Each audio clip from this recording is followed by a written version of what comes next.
सबसे पहले बात करें कि स्टूडेंट के अपने एक जीवन में क्या-क्या चीज़ों की रिक्वायरमेंट होती है, वो क्या चाहता है, ठीक है? जब आप आते हैं यूपीएससी का तैयारी करने के लिए तो आपकी एक चाहत होती है, वो क्या चाहता है?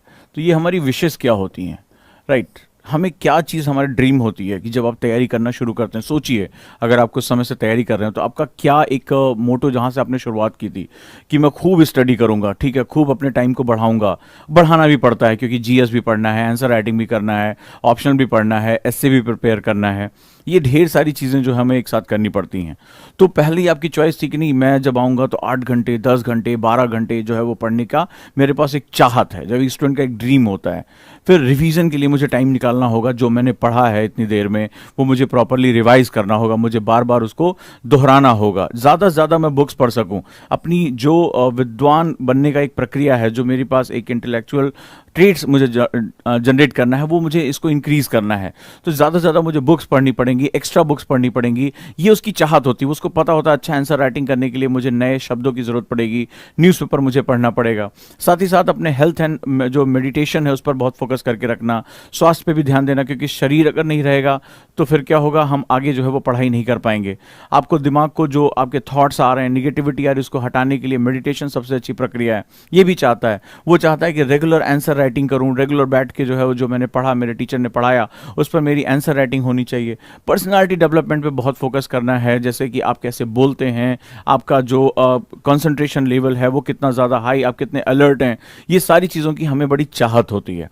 तो एक स्टूडेंट अपने एक 24 घंटे के अंदर जो 24 आवर होता है वो इन सभी चीज़ों को चाहता है। यही 24 आवर्स जब जुड़ते हैं, ठीक है, तो पूरे साल में उसके टारगेट्स पूरे होते हैं। 365 दिन जब वो जोड़ता है 24 घंटे के हिसाब से तो वो अपने टारगेट्स को पूरा करता है। तो ये एक विश होती है। आपने भी इस तरह के टाइम टेबल बनाए होंगे, अपने स्टडी का टाइम टेबल बनाया होगा, रिवीजन का टाइम टेबल बनाया होगा, जो बुक्स मैं बताता रहता हूँ उनको जो एक्स्ट्रा पढ़ने के लिए उनको भी टाइम टेबल बनाया होगा। मैंने 30 मिनट्स आपको जो है अपनी हेल्थ पर ध्यान देने के लिए बोला, उसके लिए आपने मेरी पर्सनैलिटी में एक निखारा। ये सारी चीज़ें आपकी चाहत होती होंगी, पर सवाल है कि हम ये कर क्यों नहीं पाते। मेरा क्वेश्चन ये है, हम इसको कर क्यों नहीं पाते। ये सारी चाहत हमारी अंदर होती है, डे वन से हम तैयारी करने आते हैं तो अपना हम व्यू देखते हैं कि भाई एक डीएम ऐसा होता होगा, एक एसपी ऐसा होता होगा, तो हम उसको कर क्यों नहीं पाते हैं। ये बड़ा इंपॉर्टेंट सेगमेंट है। तो मेरा आज का जो टॉपिक है वो यही है कि हम समय प्रबंधन कर क्यों नहीं पाते। हम चाहते तो हैं, हम चाहते हैं, हमारी विश है, हम चाहते हैं कि हम ये सारा कुछ करें, हम ज़्यादा देर पढ़ाई करें, हम ज़्यादा देर जो है वो नई नई बुक्स पढ़ें, हम अपनी नई नई आदतों को डेवलप कर सकें, हम ये सब कुछ चाहते हैं, रिवीजन करें, आंसर राइटिंग करें, पर हम ऐसा क्यों नहीं कर पाते। ये समझना बहुत ही इंपॉर्टेंट है कि आखिर कौन है जो आपको आपके टारगेट से दूर लेकर जा रहा है। तो कई बार वो हमारे ही द्वारा हमारा समय बर्बाद किया जाता है और कई बार हमारी मजबूरियाँ होती हैं। इन दोनों के बीच में ही स्टूडेंट को अगर ये समझ में आ जाए कि आखिर मैं जो चाह रहा हूँ उसको कर क्यों नहीं पा रहा हूँ, और वहीं टॉपर भी उसके पास भी 24 घंटे है, उसने इस समय को कितने अच्छे से यूटिलाइज कर लिया, उसने रैंक निकाल दी और मेरा सिलेक्शन होने से रह गया, या मैं जो अपने डेली टारगेट बना रहा हूं वो पूरा नहीं कर पा रहा हूं। और ऐसा आप अपने स्कूल के दिनों से देखते चले आए होंगे। आपका ही कोई कलीग, आपका ही कोई दोस्त, आपका कोई पीयर, वो बहुत अच्छे से पढ़ाई कर जा रहा, उसी क्लास में, उसी बुक्स के, उसी टीचर के साथ वो टॉप करता है, और आप उसके साथ ही रहते हुए आप कभी भी आप देखते थे कि आप उतने अच्छे मार्क्स नहीं गेन कर पाए या आपने उतनी अच्छे परफॉर्मेंस नहीं की। तो इसके पीछे जो बहुत बारीक कारण है, जो हमारे स्कूलों में हमें नहीं सिखाया जाता, हमारे कॉलेजेस में नहीं सिखाया जाता, वो ये होता है कि एक व्यक्ति अपनी परिस्थितियों के हिसाब से अपने टाइम को कैसे मैनेज करता है। तो मेरा आज का जो क्लास है वो एक बहुत इंपॉर्टेंट, एक बहुत डेप्थ क्लास है, और सबसे पहले मैं बात करूंगा कि टाइम मैनेजमेंट क्यों नहीं कर पाते हैं, कैसे करेंगे उस पर मैं बाद में आऊंगा। ये आपको बहुत लोग बता रहे होंगे, ये आपके बारे में बहुत से लोग बात कर रहे हैं, लेकिन हम कैसे करना ये मुझे बता दे। लेकिन अगर मेरे अंदर कोई समय को चुराने वाला बैठा है, कोई मेरा टाइम को रॉब कर रहा है, कोई मुझे खींच रहा है नीचे की तरफ, तो मैं कभी भी आगे ग्रो नहीं कर पाऊंगा, मैं कभी भी आगे ग्रोथ नहीं कर पाऊंगा। तो ऐसी कंडीशन में राइट, तो हमें यह समझना पड़ेगा कि आखिर हम ये टाइम मैनेज क्यों नहीं कर पा रहे। एक बार मुझे ये पता चल जाए हम एक रोक कौन रहा है, हमें डाइवर्ट कौन कर रहा है, तो हमारे लिए चीजें बहुत ही आसान हो जाएंगी। चलिए, आज सबसे पहले मैं एक एनालिसिस आपके साथ शुरू करता हूं। ये मेरी टाइम मैनेजमेंट डायरी से एक पन्ना है, बड़ा इंपॉर्टेंट है। सबसे पहले हम ये देखते हैं कि एक्चुअली में क्या होता है। टाइम मैनेजमेंट का एक सिद्धांत होता है, टाइम मैनेजमेंट का एक प्रिंसिपल होता है। प्रिंसिपल ये होता है कि हमारे ही आसपास, ये तुम्हारे हाथों में जो मोबाइल का डिवाइस है, घर में जो लगी हुई टीवी है, जो दोस्त हैं, रिश्तेदार हैं, या तमाम अन्य हमें काम जो बताए जाते हैं, ये हमें पता नहीं चलता है कि हमारे टाइम को कैसे जो है, जैसे एक कभी आप किसी टंकी में, पानी से भरी हुई टंकी में अगर आप एक लीक कर दें, एक छेद कर दें, तो धीरे धीरे धीरे धीरे पानी टप टप टपकते हुए वो निकल जाता है। तो जब आप किसी प्लम्बर को बुलाते हैं, बोले यार मैं डेली जो है वो मोटर चलाता हूँ, टंकी को भरता हूँ, ये पता नहीं कहाँ पानी चला जाता, हम तो इतना यूज़ नहीं कर रहे हैं, 1000 लीटर की टंकी है और ये जो है वो सारा पानी चला जाता है। तो वो क्या करता है, जब वो आता है तो सबसे पहले वो लीकेज चेक करता है। कभी भी आप अपने घर में प्लम्बर बुलाएंगे तो सबसे पहले वो पाइप के जॉइंट्स चेक करता है, और अगर उसको कहीं लीकेज मिल जाता है तो वो सबसे पहले लीकेज को रिपेयर करने का काम करता है। टाइम भी कुछ कुछ ऐसा ही है। टाइम जो हमें 24 घंटे मिला है, आपको भी मिला है, ये दुनिया के महानतम व्यक्ति को मिला है, मुझे भी मिला, सबको 24 घंटे ही मिला है। पर हमें नहीं पता होता है कि हमारे इस समय को एक कोई चीज लीक करके नीचे लेकर आ रही है, और धीरे धीरे वो छोटा छोटा वो एक एक बूंद गिरती रहती है, और आपको बहुत ध्यान से नहीं आएगा। ऐसा नहीं कि कोई नल निकल रहा, आपका टाइम अचानक से जो है वो अभी 24 घंटे से आप खटाक से 6 घंटे पे पहुंच गए, नहीं, वो धीरे धीरे सेकेंड सेकेंड सेकेंड निकलता रहता है, और धीरे धीरे करके हमें पता नहीं चलता कि वो हमारा डेली के डेली कितना टाइम हमारा रॉब कर रहा है। और जब कंपाउंडिंग होती है, जब ये टाइम जो है वो अपनी ऊंचाइयों पर पहुंचता है, तब हमें पता चलता है कि एक्चुअली में हम अपने टारगेट से कितना दूर रह गए। तो आज सबसे पहले मैं जो आपको बताने जा रहा हूं, ये डायरी आप मेरे साथ लिख सकते हैं, इस पर प्रैक्टिस करके आप इस पे लगातार कुछ दिन तक मॉनिटर कर सकते हैं। आपको ये पता चल जाएगा कि बेसिकली आपके टाइम की टंकी में छेद कहां है। आज आपको ये बताऊंगा पहले कि टाइम की जो टंकी है, जो आपको 24 घंटे मिले हुए हैं, उसमें छेद कहां कहां है। एक बार आपको वो छेद पता चल जाए, पानी कितना टपक रहा है, आप उसको भर ले जाएंगे, और आप जो है वो आसानी से उसको पूरा करते हुए अगले चरण में पहुंचेंगे। सबसे पहले मैंने कुछ एक बेसिक, एक स्टूडेंट के जीवन में क्या क्या सेगमेंट होते हैं उसके बारे में हम बात करते हैं। ये चाहे कोई वर्किंग क्लास हो, चाहे वो हाउसवाइफ हो, या कोई स्टूडेंट हो, ये सभी के लिए कॉमन है। तो एक मैंने टाइटल दिया मेरे जीवन का एक दिन। आप पहले एक दिन बैठो और एनालिसिस करो। ये कोशिश करो कि ये फॉर्मेट आप एक हफ्ते तक कम से कम फॉलो करो, कम से कम एक हफ्ते फॉलो करना है, और आपको ये डेली मॉनिटर करना है कि मेरा हफ्ते का, मेरे जीवन का एक दिन 24 आवर कैसे मैं यूज करता हूं, कैसे मैं यूटिलाइज करता हूं 24 आवर्स को। ठीक है, अब चलो देखते हैं। मैंने कुछ मेजर वर्क लिए हैं जहां पर उनकी कैटेगरीज बांटी है मैंने, और जैसे कुछ, पहला मेरी कैटेगरी है वर्क यानी काम। तो एक्टिविटी एक तरफ मैंने लिखा एक्टिविटी, दूसरे मैं इसमें कितने मिनट या कितने घंटे लगा रहा हूं, और मेरे टोटल टाइम का कितना परसेंटेज है, ये कितने परसेंटेज यूटिलाइज हो रहा है। जब प्रबंधन वर्ड यूज होता है, हम टाइम मैनेजमेंट, टाइम टेबल नहीं बनाना सिखा रहा हूं मैं, कभी टाइम टेबल बनाना सिखाता ही नहीं, टाइम मैनेजमेंट की बात कर रहा हूं। मैनेज जो होता है हमेशा डाटा पे किया जाता है। तो जब तक तुम्हें ये नहीं, तुम टाइम मैनेज करना चाहते हो, तुम चाहते हो कि मेरा टाइम मैनेज हो और मैं भी टॉपर्स की तरह अपने टाइम को मैक्सिमम या ऑप्टिमली यूटिलाइज कर सकूं, तो आपको यह समझना पड़ेगा कि मैं क्यों नहीं कर पा रहा हूं। तो पहले मेरे पास डाटा कितना है, तभी तो मैं उस टाइम को कहीं सही जगह लगा पाऊंगा जो मेरा बेसिक टारगेट है। So let's start it. अब हम लोग जो है वो बात करते हैं। सबसे पहले सपोज दैट आप अपना पहला काम लगाइए वर्क यानी काम। वर्क का मतलब होता है एसेंशियल। ठीक है, एसेंशियल, जैसे आप जॉब पर जाते हैं, वो चीजें जो आपकी जीविका चला रही हैं। एक गृहिणी के लिए उसका वर्क जो है, जैसे मान लो उसको बच्चों को स्कूल भेजना है या हस्बैंड को स्कूल भेजना है, खाना बनाना है, तो ये उसका एसेंशियल वर्क है जिसको टाला नहीं जा सकता। इसका मतलब हुआ जिसको टाला नहीं जा सकता। जैसे आपको वर्क किया हुआ स्टूडेंट है, तो आपको कॉलेज जाना है, अटेंडेंस जो है वो लगानी ही लगानी है, आपको वो 5 घंटे आपको वहां पर लगाने ही लगाने हैं। तो ये आपका वर्क हो गया बेसिकली। आपको जॉब जा रहे हैं, आप सुबह 9 बजे से शाम को 6 बजे तक जॉब जा रहे हैं, तो आप वहां पर अपना वर्क लिखेंगे। कोई गृहिणी है, उसको दिन में लंच के टाइम में 2 घंटे किचन में, डिनर के टाइम में 2 घंटे किचन में रहना पड़ता है। वो एसेंशियल वर्क है क्योंकि और कोई करने वाला नहीं है। अगर ऑप्शन है कोई और कर रहा है तो उसको आप वर्क में नहीं कंसीडर करेंगे। यानी वो जो एसेंशियल है जिसको टाला नहीं जा सकता, सबसे पहले आप उसके बारे में लिखेंगे वर्क में हम कितना टाइम दे रहे हैं, इसमें टोटल कितने मिनट या कितने आवर आपके लग रहे हैं, यहां पर आप बताएंगे। ठीक है, आप कुछ दिन कोशिश करिए, आप काउंट करने की कोशिश करिए। ठीक है, अगर मान लीजिए आप काम में जा रहे हैं और आपको 1 घंटे बीच में लंच ब्रेक मिल रहा है, तो उस समय के टाइम को आप कंसीडर नहीं करेंगे। प्लीज ध्यान रखिए, जब आप अपनी वर्क डेस्क पर हो, जब आप काम कर रहे हो, या जब आप क्लास में हो, अब पता चला दोस्तों के साथ आप कैंटीन में हैं, दोस्तों के साथ आप घूम रहे हैं, और मुझसे आप यहां लिख दिया सर मैं सुबह 9 बजे कॉलेज निकल जाता हूं, शाम को 4 बजे आता हूं, और पता चला उस दिन आप 4 पीरियड केवल कर रहे हैं, बाकी टाइम पे आप दोस्तों के साथ घूम रहे हैं, थोड़ा सा आप जो है कैंटीन चले गए, पार्क में चले गए, फुटबॉल खेलने लगे, दैट इज नॉट कंसिडरेबल। इसीलिए मैंने इस यूनिट को मिनट में रखा है, ताकि आप एक साथ 8 घंटे 6 घंटे जैसा वर्ड यूज ना कर सकें। अगर आपको एक से 1.5 घंटे आपको टाइम मिल रहा है, जैसे कई मेरे स्टूडेंट हैं जो टीचर्स हैं, तो उन्होंने कहा कि सर हम सुबह 9 बजे स्कूल जाते हैं और शाम को जो है वो 2 बजे या 4 बजे हम लौटते हैं, लेकिन उसमें हमारे पास 2 ही या 3 पीरियड होते हैं, बाकी टाइम हम जो है वो बाकी और काम कर रहे होते हैं या अपना स्टाफ रूम में बैठे होते हैं। So that is not considerable, वो कंसिडरेबल नहीं है। जिस काम पे आप लगे हुए हैं, जिस समय को आपने लगाया है, केवल आपको उसको यहां पर लिखना है। क्लियर हुआ यहां पर बात? राइट, डन है। आपको आज अपना एक दिन देखना, आप देखिए मैं आपका कैसे 24 घंटे के अंदर टाइम निकाल देता हूं। दूसरा हो गया पर्सनल वर्क। पर्सनल वर्क का मतलब जो अपने लिए कर रहे हैं, ठीक है, अपने लिए कर रहे हैं। सपोज दैट आप योगा कर रहे हैं, एक्सरसाइज कर रहे हैं, आप अपने इन्हेंसमेंट के लिए कुछ काम कर रहे हैं, या अपनी कोई हॉबी डेवलप कर रहे हैं, आपने कोई एक्स्ट्रा क्लास ऐसी कर रखी है जो आपके जॉब से रिलेटेड नहीं है। जैसे मान लीजिए कोई गृहिणी है, तो मान लो उसने अपने लिए पर्सनली कोई कुकिंग क्लास ज्वाइन कर ली है कि भाई मुझे उसमें कुछ केक बनाना सीखना है, फलाना चीज सीखनी है, आपने उनको बता दिया। दूसरा, अगर मान लीजिए आप जो है वो कोई निजी काम कर रहे हैं, मान लीजिए आपने किसी मार्शल आर्ट की क्लास में आपने ज्वाइन कर लिया है, या कोई स्टूडेंट ऐसा है जो अपनी शिक्षा, मान लो कॉलेज जा रहा है, उसके अतिरिक्त कोई गिटार की क्लास ज्वाइन कर लिया, तो उसने अपने पर्सनल टाइम जो उसने दिया है उसको भी आप लिखेंगे। तो आपने उसमें कितने मिनट लगाए, ठीक है, इसके बारे में आप लिखेंगे।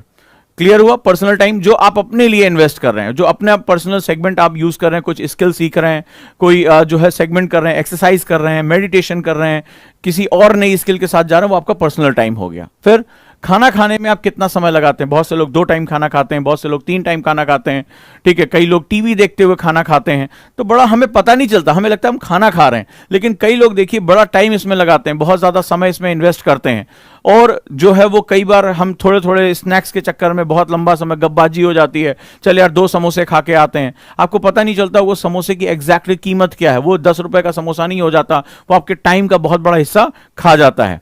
राइट, तो आप खाने में कितना समय दे रहे हैं? आपका स्लीप साइकिल कैसी है? आप कितनी देर सोते हैं वो आप जरूर लिखिए, ये बड़ा इंपॉर्टेंट होता है। कोई 6 घंटे सोता है, कोई 8 घंटे सोता है, कोई 6 घंटे रात में सोकर 1 घंटे दिन में सोता है। तो आप जो भी समय सोने में लगा रहे हैं वो भी आप यहां पर लिखिए, आपको इससे पता चलेगा आप अपने दिन का कितना हिस्सा सोने में इन्वेस्ट कर रहे हैं, कितना जो है वो लगा रहे हैं। Next one, travel. अगर आपको मान लीजिए जॉब के लिए जाना है, स्कूल के लिए जाना है, कहीं पर भी जाना है, तो ट्रैवलिंग यानी यात्रा में आपका कितना समय लग रहा है, इसके बारे में आप मेजर करेंगे, आपके कितने मिनट ट्रैवलिंग में लग रहे हैं। मान लीजिए बहुत से लोग जॉब पे जाते हैं, 25 मिनट, 30 मिनट, 40 मिनट, ये भी उनका यात्रा में, अगर जा रहे हैं तो आना भी है, तो इतना टाइम उनका इन्वेस्ट होता है, ये भी बड़ा इंपॉर्टेंट है। तो ये एक जीवन के बड़े इंपॉर्टेंट सेगमेंट होते हैं। उसके बाद रूटीन्स में, रूटीन्स का मतलब आप डेली जो दिनचर्या करते हैं, दिनचर्या का मतलब रोज एसेंशियल चीजों को फॉलो करना, जैसे फ्रेश होने जा रहे हैं, नहाने जा रहे हैं, ठीक है, इन सब चीजों में जो है वो आप बेसिक कार्य कर रहे हैं, जो आपकी डेली दिनचर्या है। पूजा पाठ कई लोग बहुत देर देर तक करते हैं, ठीक है, आपने देखा होगा कोई आधे घंटे 45 मिनट पूजा पाठ करता है, तब वो घर से निकलता है, तो वो दिनचर्या है आपकी, मतलब उसको आपको वो चीजें जो आप बिना एक्सेसिव जो है वो प्रेशर के आपकी आदत का वो हिस्सा बन चुका है, तो उस दिनचर्या में आप कितना समय लगाते हैं, ठीक है, वॉशरूम में गए, आप नहाने गए, आप पूजा पाठ कर रहे हैं, ये जो रिचुअल्स हैं आपके, उनके साथ आप कितना समय लगा रहे हैं। इसके बाद आपके पास खाली समय और फुर्सत के समय कितने हैं, इन दोनों में थोड़ा सा बेसिक अंतर होता है। फ्री टाइम वो होता है जब आप रिलैक्स होते हैं, ठीक है, जब आपको कहीं भाग दौड़ नहीं करना होता है, आप आके थोड़ी देर लेट गए, थोड़ी देर आप बैठ गए, या जो है वो आप खिड़की के किनारे बैठ के सोचने लगे, छत पे टहलने लगे, वो आपका खाली समय होता है। फुर्सत का समय होता है जिसको हम लोग लेजी लम्हे कहते हैं, यानी कि जब आप कुछ नहीं करना चाहते, आलस आ रही है, मन कर रहा है चलो उठ के काम भी करें, और फिर आपका मन करता है चलो यार थोड़ी देर पड़े रहें, तो वो उसको फुर्सत के क्षण बोलते हैं, जहां पर जो है वो आप कुछ भी नहीं करना चाहते हैं। तो इसको आप ये देखिए आप कितना टाइम फ्री लगाते हैं, ठीक है, आप कितना समय जो है वो फ्री टाइम निकाल लेते हैं, कितना समय आप कुछ नहीं करते हैं, लेटे रहते हैं, ठीक है, छत की तरफ कई बार देखते रहते हैं, खिड़की पे चले, छत पे बालकनी पे लोग ऐसे हाथ रख के बड़ी देर तक ऐसे बाहर देखते रहते हैं, तो वो भी समय आपका काउंट होना चाहिए, क्योंकि हमें तो मैनेज करना है, हमें ये देखना है कि हमें कहाँ से समय निकालकर कहाँ पर हमें इन्वेस्ट करना है। तो ये फ्री टाइम या फुर्सत के क्षण हो जाते हैं। इसके बाद हमारा फैमिली टाइम, जैसे अगर बच्चे हैं तो हम उसके साथ कितना समय दे रहे हैं, अपने जो है हस्बैंड वाइफ या जो भी माता पिता, आप फैमिली के साथ ही टाइम, ये बड़ा क्वालिटी टाइम होता है। फैमिली के साथ आपको समय, कितना समय आप दे पा रहे हैं, नहीं दे पा रहे हैं तो भी बहुत से लोग इसलिए स्ट्रेस में होते हैं कि वो परिवारों को समय नहीं दे पाते हैं, वो कहीं और उलझे रहते हैं, ठीक है, वो नॉन एक्टिव वर्क में जो है जुटे रहते हैं, टीवी देखने में चले जाते हैं, लेकिन अपने बच्चों की पढ़ाई पर, अपने परिवार के साथ, अपने जो है निजी संबंधों के साथ वो समय नहीं दे पाते हैं, ठीक है, या कई बार वो बहुत एक्सेसिव समय दे देते हैं, तो बाकी चीजें जो क्या हो जाती है, बर्बाद हो जाती हैं। तो जीवन में इन सभी चीजों का बड़ा महत्व। कोई व्यक्ति, मान लीजिए कोई किसी का कोई गर्लफ्रेंड है, बॉयफ्रेंड है, अब पता चला देर रात तक चैट कर रहे हैं, बात कर रहे हैं, अब उस चक्कर में पता चला काम में लेट हो रहे हैं, बॉस अलग गुस्सा आ रहा है, तो आपकी प्रोफाइल खराब होती चली जा रही है। या बच्चे को स्कूल जाना है, वो नहीं जा पा रहा है, और आप जो है देर रात तक जाकर टीवी देखते रहे और जो है फैमिली को टाइम नहीं दे पा रहे, उसका होमवर्क नहीं कराया, टीचर की शिकायत आ रही है कि अरे आपने होमवर्क नहीं कराया, ठीक है, तो ये क्या होता है, घर में किचकिच मची हुई है। तो फैमिली टाइम एक बहुत ही एक्टिव टाइम, बहुत इंपॉर्टेंट टाइम होता है। उसके बाद नॉन एक्टिव टाइम, जैसे आप कभी चिप्स का पैकेट लेके टीवी के आगे बैठ गए, आईपीएल देखने लगे, नॉन एक्टिव, आप कुछ नहीं कर रहे हैं, ठीक है, आप सिर्फ टीवी को घूरे जा रहे हैं, घूरे जा रहे हैं, पिक्चर देखे जा रहे हैं, वेब सीरीज आप देख चुके हैं, उसके बाद भी आप उसको देखते चले जा रहे हैं, ठीक है, आप एक मूवी को दोबारा दोबारा देख रहे हैं, तो ये this is your non active time. And other time, वो कुछ ऐसे चीजें जो आपकी जिंदगी में, जैसे मान लो सब्जी लेने जाना पड़ रहा है, या कोई और भी काम करना पड़ रहा है, कोई मिलने आ गया बिना बुलाए, तो ये अन्य कामों में भी सेगमेंट होते हैं। तो आप इस सेगमेंट को आप एक बार अपने जीवन में इसकी डायरी बनाइए, कम से कम 7 डेज आप मॉनिटर करिए। मिनिमम आपको 7 डेज यहां पर मिनिमम जो है आपको मॉनिटर करना पड़ेगा, ठीक है, मॉनिटर करना पड़ेगा। और यहां पर आपको बताना है कि आप अपने काम को, जो भी है, चाहे आप कॉलेज जा रहे हैं, चाहे, लेकिन कॉलेज में जो आपकी एक्टिविटी है, डेस्क पे, क्लास में, आपके किचन के फ्लोर पर, आप एग्जैक्टली कितना टाइम लगा रहे हैं, तो उस पूरे 24 घंटे का वो कितना परसेंट है, निकाल लीजिएगा उसको कैलकुलेटर से, कितना परसेंट आप टाइम लगाते हैं। आप अपने पर्सनल कामों में कितना समय लगाते हैं, आप खाने में कितना समय लगाते हैं, नींद में कितना आपका समय जा रहा है, ट्रैवलिंग क्या आपको रोज करनी पड़ रही है या नहीं करनी पड़ रही, उसमें कितना समय जा रहा है, दिनचर्या में कितना समय जा रहा है, ठीक है, हम इसको भी बड़ा इंपॉर्टेंट तरीके से कर्व कर सकते हैं। खाली समय आप कहीं दे रहे हैं कि नहीं दे रहे हैं, आपके पास जो है वो खाली समय तो जरूरत है, लेकिन आप लेजी लम्हे ज्यादा तो नहीं एंजॉय कर रहे हैं कि आप पड़े रहते हैं, सोचते रहते हैं, सपने देखते रहते हैं बेवजह के, जिसे हम लोग डे ड्रीम कहते हैं। परिवार के साथ आप समय दे पा रहे हैं या नहीं दे पा रहे हैं, ये भी बड़ा जरूरी होता है। गैर सक्रिय नॉन एक्टिव वर्क कितने, कि आप बहुत ज्यादा टीवी देखते हैं, बहुत ज्यादा सर्फिंग करते हैं, इंटरनेट मीडिया पे बहुत ज्यादा रहते हैं, तो इसमें आप कुछ नहीं कर रहे होते, आप सिर्फ किसी की पोस्ट को देख रहे हैं, इंस्टा के पोस्ट को ऊपर नीचे कर रहे हैं, तो this is non active work, ये आपका कितना जा रहा है। और अदर वर्क, कोई इमरजेंसी वर्क, जैसे मान लीजिए कई बार क्या होता है कि आप संयुक्त परिवारों में हैं, कोई आ गया मिलने, कोई आपको काम पे भेजा जा रहा, जाओ दौड़ के सब्जी ले आओ, जाओ ये मेहमान एक्स्ट्रा आ गए, तो कहीं ऐसा तो नहीं ये सारे काम आपके जीवन में कुछ बहुत ज्यादा हो रहे हैं, तो ये भी हमें समझना बहुत जरूरी है। क्लियर है यहां तक, किसी को कोई डाउट?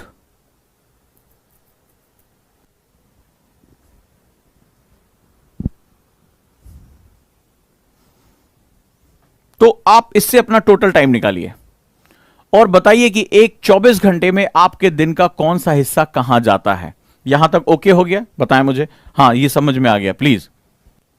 अभी आपको बताऊंगा कि आप अपना ही देख पाएंगे, यार आपको पता ही नहीं तक 24 घंटे में कौन आपका टाइम चुरा के लेके जा रहा है। और ये समझ में आ गया तो आप अपने आप से रीडिंग भी कर लोगे, अपने आप से जो है वो रिवीजन का टाइम भी निकाल लोगे, सब कुछ कर लोगे। टाइम मैनेजमेंट इतना बेहतरीन चीज है।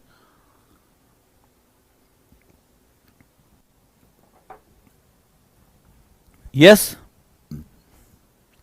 ओके। नाउ जब हमने ये कर लिया तो हम एक चार्ट आपको मैं और दे रहा हूं, इसको भी बनाओ, ये बड़ा इंपॉर्टेंट है। ये कहता है कि आप एक विलिंगनेस शो करने जा रहे हैं, इस चार्ट में आप एक विलिंगनेस शो करने जा रहे हैं, और विलिंगनेस में मैंने आपको 4 कैटेगरी में यहां बांट दिया है। ये 4 मेजर कैटेगरी होती हैं जो किसी भी इंसान के जीवन को डिसाइड करती हैं, ठीक है। यहां पर मैंने जो यहां रखा हुआ है, प्रत्येक पर कुल कितना समय, टोटल टाइम ऑन ईच, आपने अपने कामों में, वर्क में कितना, ये मेजर हो गया। आपने घर में कितना टाइम लगाया, सामाजिक कार्यों में, आप एक सोशल जो है, human is a social animal, आप समाज में कितना लगा रहे हैं, बाहर जाना, मिलना, वो भी काम करना, और निजी कामों में कितना समय लगा रहे हैं। तो इसमें पहला जो सेगमेंट हो गया वर्क, ठीक है, यानी काम पर आप कितना समय लगा रहे हैं, चाहे आप अपने स्कूल जा रहे हो, आप अपने किचन में हो, आप नौकरी पे जा रहे हो, ठीक है, कॉलेज का सेगमेंट हो, आपका जो भी काम हो, आप खेतों में काम करते हो, आप व्यवसायी हो, किसी भी सेगमेंट में आप काम में कितना, प्रत्येक पर आप कितना समय इसमें लगाते हैं। तो चूंकि पहले चार्ट से आपको पता चल गया कि आपका कितना है, दूसरा परसेंटेज कितना है। मान लीजिए आप 8 घंटे काम करते हैं, 8 आवर्स, बहुत डेडिकेटली काम कर रहे हैं, तो आपको यह पता है कि आप अपने टोटल टाइम का 33% किस में लगा रहे हैं, 33.33% कहां लगा रहे हैं, आप 8 घंटे काम करते हैं, 24 घंटे में अगर आप 8 घंटे काम कर रहे हैं वर्क में, तो आपका सबसे बड़ा मेजर हिस्सा जा रहा है 33.33% किस में जा रहा है? आपका जा रहा है वर्क पे। आपका ये मेजर सेगमेंट है, क्योंकि इससे ही आपकी जीविका, आपका परिवार चलता है।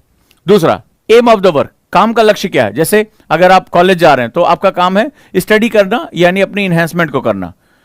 आप काम पे जा रहे हैं तो आपके लिए क्या है? आपकी अर्निंग होना चाहिए, आप कमाने जा रहे हैं। आप हाउसवाइफ हैं तो आपको पता है कि परिवार में आपकी सबसे इंपॉर्टेंट जिम्मेदारी है, हस्बैंड को ऑफिस भेजना है, अभी घर पे बच्चों को जो है वो सही समय पर पोषण देना है, स्कूल भेजना है। अब इसके बाद जो बदलाव मैं करना चाहूंगा, change I would like to make, suppose that आप 8 घंटे ऑफिस में हैं, ठीक है, ये बड़ा इंपॉर्टेंट है। अब 8 घंटे में आपको 3 घंटे और 4 घंटे के स्लॉट मिल रहे हैं, लेकिन आपके पास 1 आवर स्लॉट फ्री हो रहा है। आप इसको भी वर्क में कंसीडर कर रहे हैं। क्या इन 1 घंटे में मैं, जैसे मान लीजिए हमने ऑडियो बुक लॉन्च की, Ojaank audio book play store से, क्या मैं ऑडियो सुन सकता हूं? मैंने फ्लैश कार्ड आपको बनाना सिखाया। क्या मैं कैंटीन में चुपचाप अपने दोस्तों से गप करने की बजाय मैं उन फ्लैश कार्ड को एक बार रिवाइज कर सकता हूं? या स्कूल गया और कॉलेज गया और कॉलेज में मुझे मेरे दोस्तों ने कहा चल यार एक क्लास बंक करते हैं और चलो थोड़ा घूम के आते हैं। एज भी होती है, फैक्टर भी होता है, तो चलो क्या मैं घूमने निकल जाता हूं, या उसको भी मैं चेंज करना चाहता हूं, यानी बदलाव करना चाहता हूं। ठीक है, जैसे बहुत से लोग किचन में काम करते हैं, बहुत सी जो है हाउसवाइफ, तो वो गाने सुनना या जो है साथ साथ उन्होंने मूवी लगा ली, उस पर वो काम करते हैं। तो वहां पर क्या होता है? तो वहां पर क्या करना होता है, सबसे इंपॉर्टेंट सेगमेंट, और वो ये होता है कि क्या हम यहां पर इस दौरान हम कोई वीडियोस देख सकते हैं एजुकेशनल, या ऑडियो बुक्स, जैसे मैंने ओजांक ऑडियो बुक लॉन्च की है गूगल प्ले स्टोर से, उस पर जाकर उसको डाउनलोड करके हम क्या ऑडियो सुन सकते हैं। अपने इस रोटी बनाने का काम, अपना इस खाना बनाने के काम को भी हम किसी चीज को सुनते हुए या कोई डॉक्यूमेंट्री देखते हुए निकाल सकते हैं। आप इसमें वो मेंशन करेंगे जो भी आपको बदलाव करना है। ठीक है, जो भी आपको बदलाव करना है वो यहां पर आपको करना ही है। इसके बाद आप घर पर कितना समय देते हैं, फैमिली को कितना समय दे रहे हैं, टीवी को कितना समय दे रहे हैं, सारी चीजें। ठीक है, आप अपना कितना जो है वो सेगमेंट डेवलप कर रहे हैं।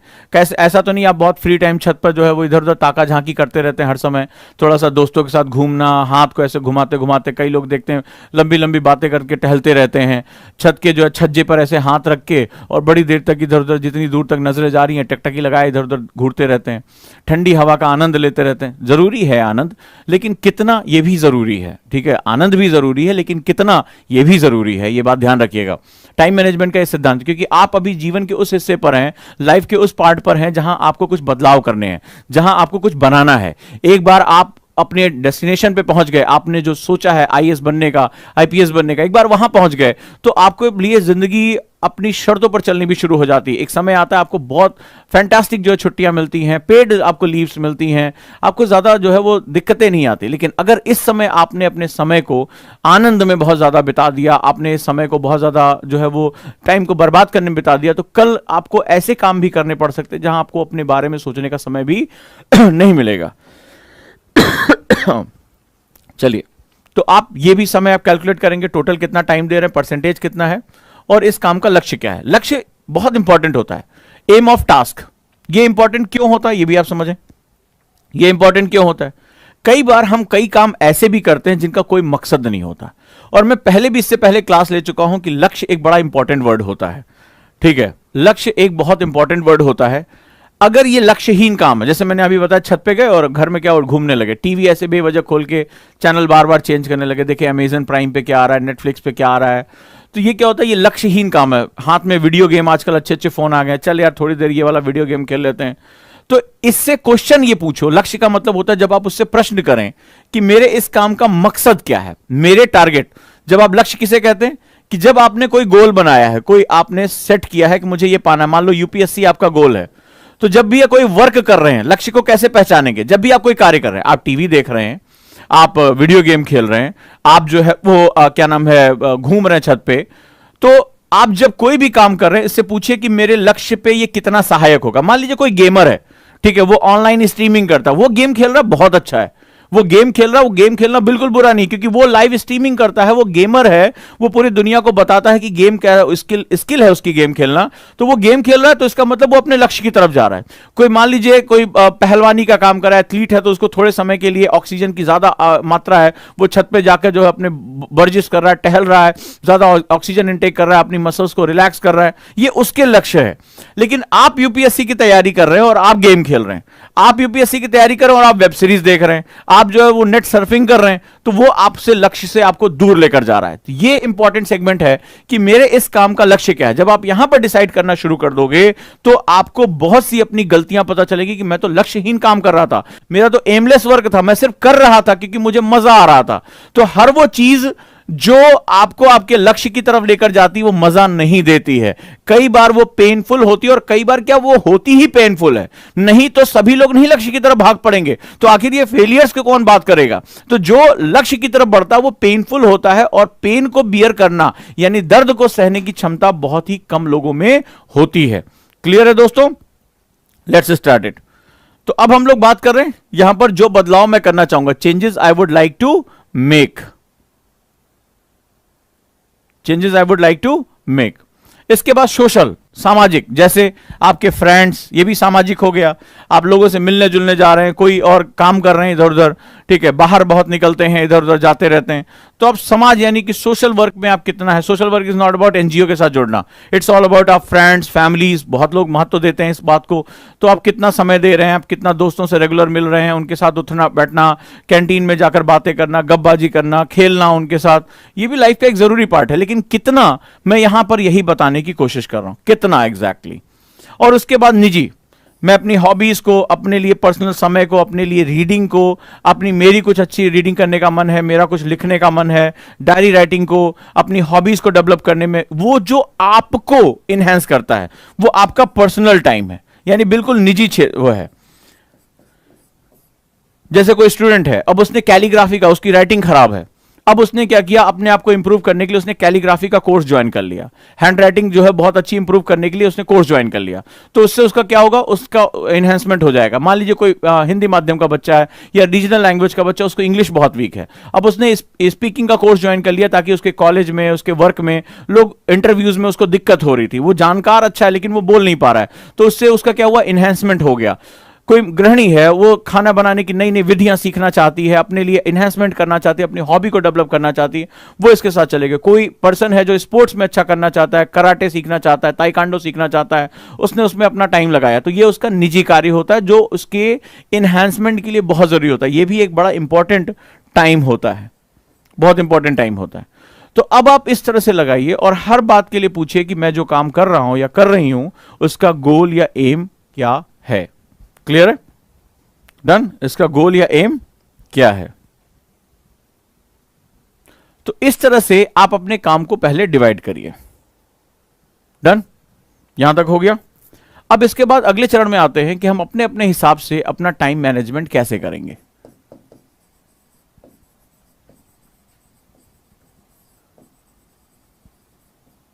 सबसे पहले बात करते हैं जो लोग जॉब पे जा रहे हैं या जो हाउसवाइफ हैं, ठीक है, ये दोनों के लिए बात करते हैं टाइम मैनेजमेंट। यहां पर सबसे पहले एक्सेप्टेबिलिटी ऑफ द टाइम आता है। हमें पता होता है कि कोई स्टूडेंट, एक स्टूडेंट ऐसा है जो कमरे में बंद होकर सब कुछ छोड़ छाड़ कर वो पढ़ाई कर रहा है, उसके पास 12 घंटे भी पढ़ने का टाइम है, उसको कोई लायबिलिटी नहीं है, वो एक कमरे में बंद है, उसको बाहर के टास्क को देखने की आवश्यकता नहीं है, वो कमरे में बंद होकर अपनी पढ़ाई कर रहा है, ठीक है, कमरे में बंद होकर अपनी पढ़ाई कर रहा है। लेकिन आप जॉब पे, आपको डेली जाना है, बॉस की 4 बातें भी सुननी है, तमाम तरह की दिक्कतें भी आती है, ट्रैवलिंग भी हो रही है, घर में हाउसवाइफ है, उनको पता है कि उनका कितना भी पढ़ने का मन करे लेकिन अभी अगर कुकर की सीटी बज रही है तो उठकर उसे बंद करना ही करना है। अभी कोई काम है, किसी ने खाना मांगा कि भूख लगी है, सास ने बोला अरे बहू बहुत देर हो गई, तुम पढ़ती चली जाओगी, हम दिक्कत हो जाएगी हमें, तो हमें जो है वो क्या हुआ, हमें खाना चाहिए। तो अब आप चाहें या ना चाहें आपको ये काम करना पड़ेगा, तो वो आपकी मजबूरी हो जाती है। ऐसी कंडीशन में सबसे पहले अपने दिमाग से कहिए कि जैसे कई बार बच्चे मुझसे कहते हैं सर 1 साल में आईएएस निकल जाएगा। आप सबसे पहले यहां पर एक काम करिए, अब आप ये जानते हैं कि इसके मुकाबले आपके पास हाफ टाइम भी नहीं है, तो जब आपके पास हाफ टाइम भी नहीं है तो आप अपने गोल टाइम को दुगना कर दीजिए, गोल टाइम को दुगना कर दीजिए। ये एक बहुत कड़वी सच्चाई है क्योंकि भाई एग्जाम का सिलेबस इतना बड़ा है कि आपको एक टाइम देना पड़ेगा। अगर आप इस व्यक्ति से कम टाइम निकाल पा रहे हैं तो अपने गोल टाइम को डबल कर दीजिए, उतना ही टाइम बढ़ा दीजिए। जैसे अगर ये सोच रहा है कि 1 साल, तो आपके लिए टाइम होना चाहिए 2 साल। आप इस तरह से, जो भी लोग जॉब कर रहे हैं कुछ भी कर रहे हैं, वो सोच के चलें कि इससे अपना टाइम डबल करिए। अगर आप इससे हाफ टाइम निकाल पा रहे हैं, अगर आप इतना ही टाइम निकाल पा रहे हैं, तब तो कोई बात नहीं है। जो रिक्वायरमेंट है, ये बहुत बड़ी सच्चाई है। आप सोच रहे हैं कि कोई ऐसी क्षमता, कोई ऐसी जादुई गोली, कोई ऐसी ताबीज आ जाएगी जो आपके आंखों के सामने से पन्ने गुजरेंगे और आपको खटखट खटखट याद हो जाएगा। ऐसी कोई चीज अभी फिलहाल मैं नहीं जानता, कोई जानता होगा तो आपको बता देगा।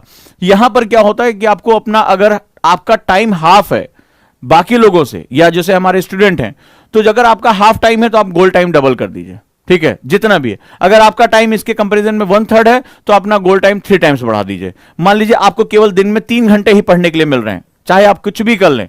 अगर आपको 3 ही घंटे मिल रहे हैं या 4 ही घंटे आपको पढ़ने के लिए मिल रहे हैं, तो अपना गोल टाइम इसको क्या करिए, 3 साल कर दिए, 3 टाइम्स कर दिए। अब आप कहेंगे सर आप हमें इस तरह की बातें क्यों कर रहे हैं, हम 1 साल में आईएएस क्यों नहीं बन सकते? जब आप अनरियलिस्टिक गोल बनाते हैं तो आप मुझे बताइएगा, कोई ऐसा स्टूडेंट है जो यहां पर अनरियलिस्टिक गोल बना के नहीं 1 साल में आईएएस बन जाऊंगा? मुझे बताना, एक शब्द जनरेट होता है प्रेशर, हां या ना मुझे बताइएगा। एक्सेसिव प्रेशर होता है। इसके बाद, प्रेशर के बाद आता है जिसे हम लोग कहते हैं घबराहट, एंजाइटी।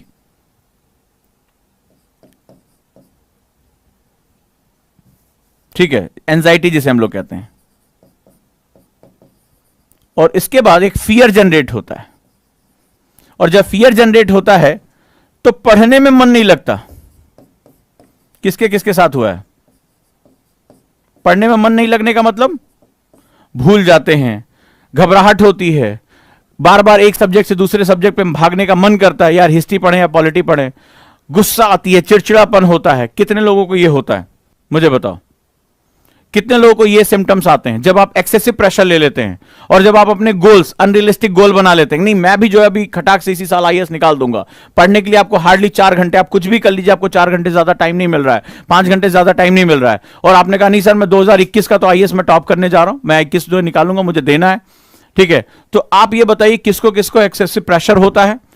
हार्ट रेट बढ़ी होती है, एंजाइटी क्रिएट होती है, एंजाइटी मतलब घबराहट, परेशानी, चिड़चिड़ापन आ जाता है। इसके बाद उनको फियर फैक्टर होता है, मेरा होगा या नहीं होगा, नौकरी करना ठीक रहेगा या कहीं ऐसा तो नहीं यूपीएससी मेरा करियर बर्बाद हो जाएगा। और पढ़ने मन नहीं लगता, जंबल करते हैं, भागते हैं एक सब्जेक्ट से दूसरे सब्जेक्ट, फिर कहते हैं सर मुझे याद नहीं हो रहा है, सर मुझे बहुत परेशानी हो रही है, हार्ट बीट तेज है। कितने लोगों को ऐसा होता है? ये मैं नॉर्मल कंडीशन की बात कर रहा हूं, जब आप बिगिनर हैं, आप जॉब में हैं, आप हाउस वाइफ है, लेकिन अभी आपको परिवर्तित करना है। देखिए आपको क्या बताता हूं, मुझे बताइए, जब मन में तनाव पैदा होता है, प्रेशर क्रिएट होता है, तो अंत में मनुष्य के साथ क्या क्या हो जाता है? आप तमिलनाडु में आपने देखा 3 बच्चियों ने जो नीट का एग्जाम दिया, उन्होंने सुसाइड कर लिया। क्या चीज था उनके अंदर? ये एंजाइटी इतनी खतरनाक वर्ड होता है जो हमारे पूरा मतलब जीवन, अभी 18 साल के हो रहे हैं, अभी इतनी कम एज में इतना प्रेशर आ गया कि उन्होंने सुसाइड तक कर लिया। ये खबर आपने भी पढ़ी होगी। हमारा यूथ, जीवन के इतना, इससे कीमती तोहफा इस संसार में नहीं है, और आप जाकर जीवन खत्म कर लें सिर्फ एक एग्जाम में। अभी रिजल्ट नहीं आया, आपको लगा कि आपका नहीं होगा, पेपर खराब हो गया और सुसाइड कर लिया। और ऐसे जाने कितने सुसाइड के केस डेली के डेली आ रहे हैं, डेली के डेली। इतनी कम उम्र के बच्चे, जब जीवन खिलना शुरू हो रहा है, जीवन सामने आ रहा है, तो घबराहट, परीक्षाओं के घबराहट के कारण, फेलियर के घबराहट के कारण, लोग क्या कहेंगे इस घबराहट कर अपने प्राण दे दे रहे हैं, जीवन की सबसे खूबसूरत चीज दे दे रहे हैं, जो जीवन है, जो ईश्वर का सबसे बड़ा गिफ्ट है। तो मेरी चिंता वो है, चिंता यह है कि कई बार आपको सच भी स्वीकारना पड़ता है। जैसे अब इन्होंने क्वेश्चन पूछा कि सर अगर मेरे पास टाइम ही नहीं, एज ही नहीं बची, तो सबसे पहले जब एज नहीं बचती है, जब एज फैक्टर है, तो आप निगोशिएशन फैक्टर पे आओ। अब आप देखिए, अब आप चाहेंगे कि यूपीएससी आपके लिए एक सिलेबस श्रिंक कर दे, that is not possible. You have to accept it कि भाई या तो मुझे जल्दी शुरुआत करनी चाहिए थी। हमारे अजीत डोभाल साहब इतने बड़े निगोशिएटर हैं, ठीक है, वो जाकर जो है वो इंसर्जेंट ग्रुप में, आतंकवादियों ग्रुप में बैठ के उनसे निगोशिएट कर लेते हैं। तो आप फैमिली के साथ निगोशिएशन करेंगे, ठीक है, फैमिली के साथ निगोशिएशन करेंगे, आप ज्वाइंट फैमिली, उनके हाथ पैर जोड़ेंगे, ठीक है। अब आप हाथ पैर जोड़ें, भाई आप बच्चे को संभालिए, किचन संभालिए, हस्बैंड से बात करिए आप कि, या किसी भी चीज के साथ, अपने पेरेंट्स के साथ, कि मुझे अब डेडिकेटली टाइम निकालना पड़ेगा। क्योंकि टाइम और वर्क, ये 2 बड़े इंपॉर्टेंट सेगमेंट होते हैं। अगर ये ले रहा है तो स्टडी टाइम आपका कम हो जाएगा, तो आपको क्या करना पड़ेगा, अगर आपके पास समय कम है तो आप अपने वर्क को शिफ्ट करते हुए ये सारा का सारा टाइम आप किसी एक पर्सन अपनी पढ़ाई को ही देंगे, जॉब छोड़ेंगे। अगर आप छोड़ पाए, आपके माता पिता आपको सपोर्ट करने को तैयार हैं, फैमिली आपको सपोर्ट करने को तैयार है, बहुत लोगों ने किया, ऐसा नहीं कि आप पहली बार हैं। ठीक है, अनु ने ही आप देखिए, जिन्होंने रैंक निकाली हरियाणा से, उन्होंने, उनका बच्चा था, उन्होंने अपनी जो उनकी नानी के यहां छोड़ा, अपने आप को एक कमरे में बंद किया, सिर्फ अपने बच्चे से बात करने के लिए 15 मिनट फोन ऑन करती थी कि वो व्हाट्सएप कॉल कर सकें या वीडियो कॉल कर सकें, बाकी पूरा टाइम उनके जो हस्बैंड भी उनसे बात नहीं करते थे, वो भी बात, और अपने आप को कमरे में बंद करके उन्होंने खूब धुआंधार पढ़ाई की। ठीक है, उन्हें पता था कि उनका लास्ट अटेम्प्ट है, इसके बाद ये सारा मामला खत्म हो जाएगा। So you have to change your circumstances. Otherwise अगर आप ये सोचे कि आप 3 घंटे 4 घंटे दें और एक साल में आप उस बच्चे को कंप्लीट कर सके जो 10 घंटे 12 घंटे पढ़ रहा है, कम से कम 50,000 1 लाख बच्चे तो इतने सीरियस होते होंगे ना इस पूरे एग्जाम में, जो बहुत ज्यादा इतनी पढ़ाई मेंटेन कर रहे हैं, तो कौन सा ऐसा चमत्कार होगा जो आपको लेकर आएगा। और जब हम कभी अनरियलिस्टिक सिचुएशन की तरफ चले जाते हैं, अवास्तविक स्थितियों की तरफ चले जाते हैं, तो ही हमारे साथ दिक्कत पैदा होती। तो या तो आप फैमिली के साथ निगोशिएशन पावर क्रिएट करिए कि भाई आप को हम ये जब मेरा हो जाएगा उसको निगोशिएट करिए कि भाई आईएएस बनने के बाद, सेलेक्ट होने के बाद आपकी जिंदगी में परिवर्तन हो जाएगा। एक उनसे एक तरह से एक टाइम का कर्जा लीजिए। एक लोग पैसे का कर्जा लिया जाता है, एक समय का कर्जा लिया जाता है, उनको समझाइए, निगोशिएट करिए, राइट। तो ये बड़ा इंपॉर्टेंट सेगमेंट होता है। इसीलिए मैंने कहा कि आप टाइम निकालिए अपना। अगर आप टाइम नहीं निकालेंगे तो बहुत दिक्कत है। अभी हाल ही में मैंने एक केस देखा है इस तरह का, राइट। तो इस तरह के केस की वजह से एक स्टूडेंट थी हमारी, उसने कहा नहीं सर हमें तो 2 साल पढ़ना है, ये है वो है, आराम से आपके साथ और फलाना ठिकाना। बच्चा था, फैमिली थी। अब फैमिली वालों ने इतना समय देना बंद कर दिया। ठीक है, उन्होंने कहा नहीं जल्दी से आओ। अब वो क्या हुआ, जब वो क्योस क्रिएट हुआ तो एकदम अजीब सा बिहेवियर हो जाता है। एंजाइटी में आदमी अजीब तरह का बिहेवियर करने लगता है। तो अब ऐसी कंडीशन में क्या हो जाता है कि आप बुरी तरीके से वहां डिस्टर्ब हो जाते हैं और ना तो आप पढ़ पाते हैं ना आप फैमिली के रह जाते हैं। तो आपने त्रिशंकु का नाम सुना होगा, जो बीच में झूलता रह गया। तो कभी भी पेंडुलम की तरह बीच में मत फंसो, या तो इधर जाओ या उधर जाओ, या तो कंप्लीटली फैमिली के लिए कि चलो बच्चे के लिए बनाना है, या तो अपने काम के लिए मुझे डेडिकेट होना है। तो बहुत ही प्लानिंग, इसीलिए मैं आपसे कह रहा हूं। मान लीजिए एक कोई स्टूडेंट है इसीलिए मैं स्टूडेंट्स को कहता हूं कि जब आप 12th पास कर लें तो आप यूपीएससी के लिए सोचना शुरू कर दें, कम से कम बेसिक से। क्योंकि कई बार जैसे हमारी ये स्टूडेंट हैं, इनको आज पता चल रहा है कि समय निकल जाने के बाद इनकी प्रतिभा जो है वो बहुत मुश्किल है, बहुत दबाव महसूस कर रही हैं। तो early birds get the worm. अब जैसे आप कॉलेज जाते हैं तो कॉलेज भी बड़ी जबरदस्त चीज होती है। अब इसमें क्या होता है, कई बार दोस्त बनते हैं, मौज मस्ती होती है, प्यार मोहब्बत सब कुछ जो है इस एज में आना शुरू हो जाता है। लेकिन जो सीरियस है अपने काम को लेकर, वो अपने लिए 2 से 3 घंटा 2 to 3 आवर्स निकाल लें। सिर्फ इतना कह रहा हूं, 2 से 3 घंटे ये निकालें। एक सब्जेक्ट, एक न्यूज़पेपर, एक कोई स्किल है उसके साथ सीखें, जल्दबाजी नहीं करें। और इनके लिए इतना इंपॉर्टेंट है कि लर्निंग में आए, लर्निंग में सीखने के लिए, कि मुझे एंजॉय करते हुए सीखना है। सब्जेक्ट क्या है, मुझे मजे के लिए पढ़ना है, मुझे जानना है कि मेरी कंट्री में क्या हो रहा है। जब इस पर्पस के साथ पढ़ें रादर देन कि सिलेबस खत्म करें, फलाना करें, तो कॉलेज प्लस 2 से 3 घंटे यूपीएससी की पढ़ाई जब आप करेंगे तो आपको लगेगा अरे 2 से 3 घंटे में क्या होगा। लेकिन इनके पास 3 साल हैं कॉलेज के, ध्यान से समझना, 3 साल हैं। और जब वो 3 गुणे 365 गुणे 3 करके देखो कितने आवर्स बनकर तैयार होते हैं। ये आवर्स 1 साल में पढ़ाई करने वाले स्टूडेंट से ज्यादा हो जाते हैं। ठीक है, तो इसको हम लोग कंपाउंड इफेक्ट कहते हैं। ये 2-2 3-3 घंटे जो जुड़ते जा रहे हैं ईज होके, अपना बस ये सोचना है कि भाई अपने एंजॉयमेंट के लिए सिर्फ संडे रखना है, बाकी पूरे टाइम मुझे पढ़ाई करनी है। कॉलेज गए, कॉलेज में अगर 1 घंटा भी मिल रहा है तो कुछ बहुत स्मार्ट मेथड है, उसमें 15-20 मिनट रिवाइज कर लिया, न्यूज़पेपर पढ़ लिया। वहां पर आपने देखा होगा बहुत से कॉलेजेस में लाइब्रेरीज होती है, न्यूज़पेपर आता है, आप गए वहां बैठ लिए, टीचर के जो है वो पैर छुए, टीचर को सम्मान दिया। टीचर खुद ही इतनी हेल्प कर देता है, उनके स्टाफ रूम में न्यूज़पेपर आता है, वो न्यूज़पेपर आपको पढ़ने के लिए दे देंगे। टीचर हमेशा अपने स्टूडेंट की मदद करना चाहता है, बस उससे वो मदद लेने का तरीका ढूंढना पड़ेगा तुम्हें। तो वहां पर आप गए, आपको लगेगा अरे सर 3 घंटे में क्या होता है। जो देखो ना, मैथमेटिकल कैलकुलेशन निकालो, 3 गुणे 365 गुणे 3, ये किसी भी एक साल में वो जो ग्रेजुएट करके वो जो आता है ना मोगली टाइप का जो है टार्जन बन के कि मैं आईएएस बन जाऊंगा, उससे ज्यादा टाइम निकाल लोगे और उससे ज्यादा तुम बेस्ट तरीके से तैयारी करोगे। इसीलिए मैं हमेशा कहता हूं early birds get the worm. जो सबसे पहले शुरू करता है उसकी संभावना हमेशा ज्यादा बनी रहती है। प्रेशर नहीं होता, एंजाइटी नहीं होती, तो इसमें आप लर्निंग कर पाते हो, सीखते हो मेरा देश क्या है, मेरे देश की चुनौतियां क्या है, क्या समस्याएं हैं जिसका समाधान मैं आने वाले समय में दे सकता हूं। तो आप बिना किसी टाइम के टिक टिक करती घड़ी आपको कभी परेशान नहीं करती है और आप यहां बहुत इंजॉय करते हुए सीखते हैं।